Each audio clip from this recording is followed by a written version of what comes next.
ਮਸੀਹ ਯਸੂ ਦੇ ਵਿੱਚ ਤੁਹਾਡੀ ਸਲਾਮਤੀ ਹੋਵੇ। ਤੇ ਅਸੀਂ ਤੁਹਾਨੂੰ ਯਸੂ ਦੀ ਜ਼ਿੰਦਗੀ ਅਤਵਾਰ ਦਾ ਬਾਈਬਲ ਸਟੱਡੀ ਪ੍ਰੋਗਰਾਮ ਬਜ਼ਰੀਆ JCDC ਪ੍ਰੋਡਕਸ਼ਨ ਵਿੱਚ ਖੁਸ਼ ਆਮਦੀਦ ਕਹਿੰਦੇ ਹਾਂ। ਤੇ ਅੱਜ ਅਸੀਂ ਫੇਰ ਦੁਆ ਦੇ ਬਾਰੇ ਗੱਲ ਕਰਾਂਗੇ। ਪਿਛਲੀ ਵੀਡੀਓ ਦੇ ਵਿੱਚ ਮੈਂ ਕੁਝ ਬੁਨਿਆਦੀ ਗੱਲਾਂ ਜਿਹੜੇ ਆਂਦੇ ਨੇ ਕਿ ਅਸੀਂ ਫਾਰਗ ਨਹੀਂ ਹੈਗੇ ਤੇ ਅਸੀਂ ਚੱਲਦੇ ਫਿਰਦੇ ਕਿਵੇਂ ਦੁਆ ਕਰ ਸਕਨੇ ਆ, ਉਹਨਾਂ ਨੂੰ ਇੱਕ ਦੁਆ ਕਰਨ ਦਾ ਤਰੀਕਾ ਦੱਸਿਆ ਸੀ। ਤੇ ਅੱਜ ਮੈਂ ਇਹ ਨਾਲ ਅੱਗੇ ਥੋੜੀ ਜੀ ਗੱਲ ਟੋਰ ਕੇ ਦੱਸਣਾ ਚਾਹਨਾ ਭਈ ਟਾਈਮ ਕੱਢਿਆ ਕਰੋ, ਖੁਦਾ ਦੀ ਹਜ਼ੂਰੀ 'ਚ ਆਉਣ ਦਾ ਟਾਈਮ ਕੱਢਿਆ ਕਰੋ। ਇਸ ਲਈ ਭਈ ਆਦਮ ਤੇ ਹਵਾ ਵੀ ਰੋਜ਼ ਸ਼ਾਮ ਨੂੰ ਖੁਦਾ ਦੀ ਹਜ਼ੂਰੀ 'ਚ ਹੁੰਦੇ ਸਨ ਤੇ ਖੁਦਾ ਉਹਨਾਂ ਦੇ ਕੋਲ ਆਉਂਦਾ ਸੀ ਤੇ ਖੁਦਾ ਉਹਨਾਂ ਨਾਲ ਗੱਲਬਾਤ ਕਰਦਾ ਸੀ। ਸਾਡਾ ਤਰੀਕਾ ਇੰਜ ਦਾ ਹੋ ਗਿਆ ਹੈ ਕਿ ਅਸੀਂ ਦੁਆ ਕਰਨੇ ਆ ਤੇ ਆਪਣੀਆਂ ਗੱਲਾਂ ਸਾਰੀਆਂ ਸੁਣਾ ਕੇ ਤੇ ਆਮੀਨ ਕਹਿ ਕੇ ਤੇ ਉੱਠ ਬੈਠਨੇ ਆ ਤੇ ਅਸੀਂ ਖੁਦਾ ਦੀ ਗੱਲ ਨਹੀਂ ਸੁਣਦੇ। ਅਸੀਂ ਟਾਈਮ ਨਹੀਂ ਦਿੰਦੇ ਖੁਦਾ ਨੂੰ ਕਿ ਖੁਦਾ ਸਾਡੇ ਨਾਲ ਗੱਲ ਕਰੇ ਤੇ ਸਾਡੇ ਕੰਨਾਂ 'ਚ ਉਹਦੀ ਆਵਾਜ਼ ਪਵੇ ਜਾਂ ਅਸੀਂ ਅੱਖੀਂ ਕੁਝ ਵੇਖੀਏ। ਅਸੀਂ ਟਾਈਮ ਨਹੀਂ ਦਿੰਦੇ। ਤੇ ਅੱਜ ਮੈਂ ਉਹਦਾ ਅਗਲਾ ਹਿੱਸਾ ਜਿਹੜਾ ਇਹ ਦੱਸਣਾ ਚਾਹਨਾ ਕਿ ਦੁਆ ਲਈ ਟਾਈਮ ਕੱਢਿਆ ਕਰੋ। ਇਹ ਸਾਡਾ ਸਿਲਸਿਲਾ ਚੱਲਦਾ ਰਹੇਗਾ, ਅਸੀਂ ਦੱਸਦੇ ਰਹਾਂਗੇ, ਲੇਕਿਨ ਅੱਜ ਇੰਨੀ ਗੱਲ ਕਰਨਾ ਚਾਹਨਾ ਕਿ ਦੁਆ ਲਈ ਟਾਈਮ ਕੱਢਿਆ ਕਰੋ। ਕਿਉਂ? ਦੇਖੋ, ਅਸੀਂ ਰੋਟੀ ਖਾਂਦੇ ਆ ਦਿਨ 'ਚ 3 ਟਾਈਮ ਤੇ 3 ਟਾਈਮ ਰੋਟੀ ਖਾਣ ਨਾਲ ਸਾਡੇ ਬਦਨ ਨੂੰ ਕੂਵਤ ਮਿਲਦੀ ਹੈ, ਸਾਡੇ ਬਦਨ ਨੂੰ ਤਾਕਤ ਮਿਲਦੀ ਹੈ, ਅਸੀਂ ਕੰਮਕਾਰ ਕਰਨ ਦੇ ਕਾਬਲ ਹੋ ਜਾਂਦੇ ਹਾਂ।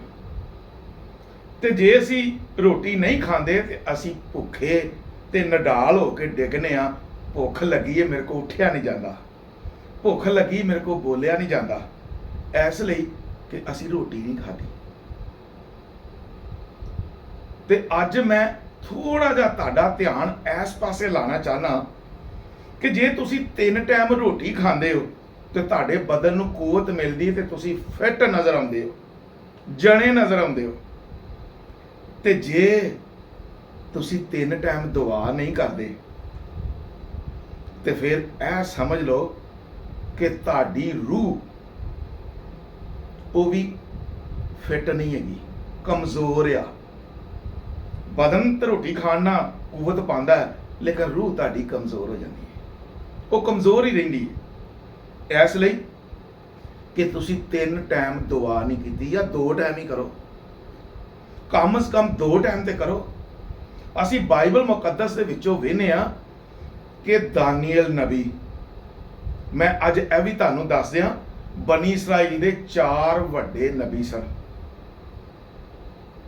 4 ਵੱਡੇ ਨਬੀ ਸਨ, ਜਿਨ੍ਹਾਂ ਦੇ ਵਿੱਚ ਪਹਿਲੇ ਨੰਬਰ ਤੇ ਸੀ ਯਸਾਇਆ, ਦੂਜੇ ਨੰਬਰ ਤੇ ਯਰਮੀਆ, ਤੀਜੇ ਨੰਬਰ ਤੇ ਹਿਜ਼ਕੀਏਲ ਤੇ ਚੌਥਾ ਸੀ ਦਾਨੀਏਲ।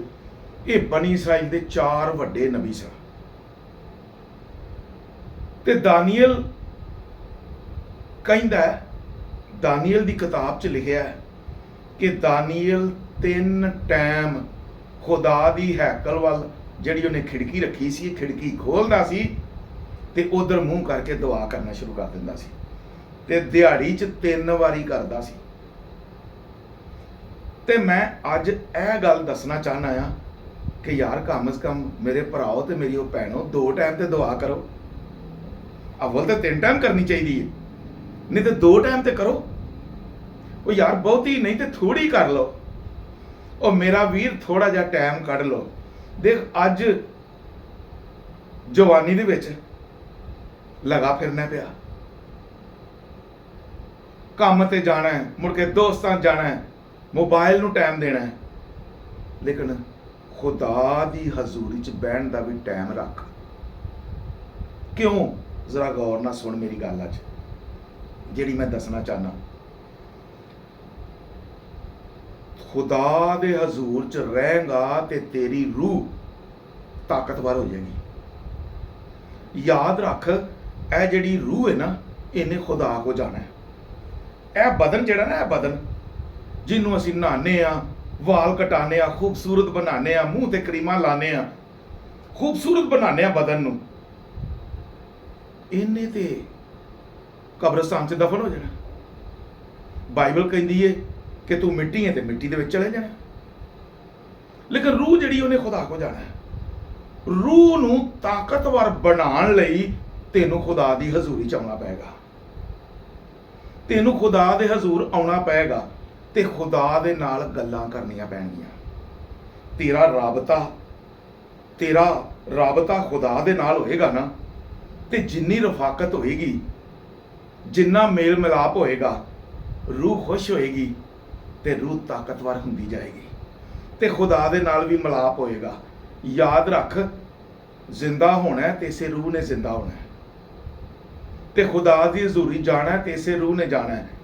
ਵੇਖ, ਬਦਨ ਨੇ ਗੁਨਾਹ ਕਰਨਾ ਹੈ ਤੇ ਹਿਸਾਬ ਰੂਹ ਨੇ ਦੇਣਾ ਹੈ। ਖੁਦਾ ਦੇ ਅੱਗੇ ਹਿਸਾਬ ਕਿਤਾਬ ਜਿੰਨਾ ਵੀ ਦੇਣਾ ਨਾ, ਉਹ ਰੂਹ ਨੇ ਦੇਣਾ ਹੈ। ਤੇ ਜੇ ਤੂੰ ਉਸ ਰੂਹ ਲਈ ਕੁਝ ਨਹੀਂ ਕਰਦਾ ਤੇ ਫਾਇਦਾ ਕੀ? ਇਸ ਰੂਹ ਦੇ ਨਾਲ ਖੁਦਾ ਦੀ ਹਜ਼ੂਰੀ ਚ ਆ ਤੇ ਉਹਦਾ ਡਰ ਤੇ ਉਹਦਾ ਖੌਫ ਰੱਖ ਕੇ ਦੁਆ ਕਰ। ਤੇ ਜਦੋਂ ਤੂੰ ਖੁਦਾ ਦੀ ਹਜ਼ੂਰੀ ਚ ਰਹੇਂਗਾ, ਖੁਦਾ ਨਾਲ ਗੱਲਾਂ ਕਰੇਂਗਾ, ਖੁਦਾ ਨਾਲ ਤੇਰਾ ਰਾਬਤਾ ਹੋਏਗਾ, ਤੂੰ ਖੁਦਾ ਨੂੰ ਪਛਾਣੇਗਾ ਤੇ ਬਹੁਤ ਕੁਝ ਕਰ ਸਕੇਗਾ। ਇਸ ਲਈ ਕਿ ਇਬਲੀਸ ਨਹੀਂ ਚਾਹੁੰਦਾ ਕਿ ਤੇਰੀ ਰੂਹ ਮਜ਼ਬੂਤ ਹੋਵੇ। ਉਹ ਨਹੀਂ ਚਾਹੁੰਦਾ ਕਿ ਤੇਰੀ ਰੂਹ ਤਾਕਤਵਰ ਹੋ ਜਾਏ।